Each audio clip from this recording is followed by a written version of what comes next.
തട്ടിയിട്ടത്? ഈ പണി പാലും വെള്ളത്തിൽ കിട്ടിയെന്ന് പറഞ്ഞു കേട്ടിട്ടുണ്ടോ? അതായിരുന്നു ഇന്നത്തെ അവസ്ഥ കേട്ടോ. ശിഖുട്ടി എന്തിനാണ് ഇങ്ങനെ ചിരിച്ചോണ്ട് നിൽക്കണമെന്ന് വെച്ചാൽ എന്റെ കയ്യിലൊരു മുട്ടായി ഉണ്ട്, അത് മേടിക്കാൻ വേണ്ടിയിട്ടാണ്.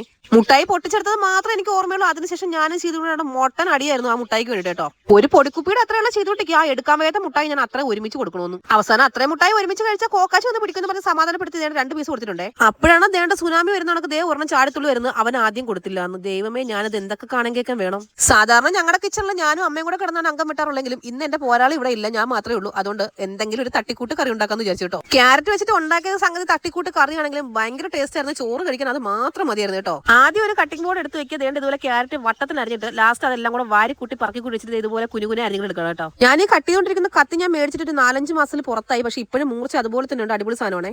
ക്യാരറ്റ് കണ്ടു കഴിഞ്ഞാൽ പൊതുവെ എന്റെ വീട്ടിൽ എല്ലാവരും മൊയിൽ കുഞ്ഞന്മാരും മൊയിൽ കുട്ടന്മാരൊക്കെ ആവാറുണ്ട്. അതിന്റെ ടേസ്റ്റ് എന്താണെന്ന് അറിയാൻ വേണ്ടി ഒന്ന് കഴിച്ചു വയ്ക്കുകയാണ്. എന്റെ പൊന്നെ, ഇതൊക്കെ എങ്ങനെ പിള്ളേർ കഴിക്കുന്നു. ക്യാരറ്റും സവാളയും വെളുത്തുള്ളിയും കൂടെ നന്നായിട്ട് അരിഞ്ഞെടുത്തിട്ട് കടുക് തളിച്ച് അതിനകത്തേക്ക് ഇട്ടിട്ട് വേറെ പരിപാടിയൊന്നുമില്ല, ഉപ്പും മഞ്ഞൾപ്പൊടിയും മുളക് പൊടിയും മാത്രം ഇട്ടിട്ട് നന്നായിട്ട് വേവിച്ചിങ്ങനെ എടുക്കണം. അടിപൊളി ആയിട്ടാണ്. അപ്പൊ ഒരു സൈഡിൽ എന്റെ ചോറും തയ്യാറായിക്കൊണ്ടിരിപ്പുണ്ട്, മറു സൈഡിൽ ദേ എന്റെ അടിപൊളി ക്യാരറ്റും മെഴുക്കുവരട്ടി ആയിട്ടുണ്ട്. ക്യാരറ്റ് എത്ര ഇഷ്ടമില്ലാത്തവരാണെങ്കിലും ഇങ്ങനെ ഉണ്ടാക്കി കൊടുത്തു കഴിഞ്ഞാൽ നന്നായിട്ട് കഴിക്കും. അത്ര ടേസ്റ്റ് ആയിരുന്നു കേട്ടോ.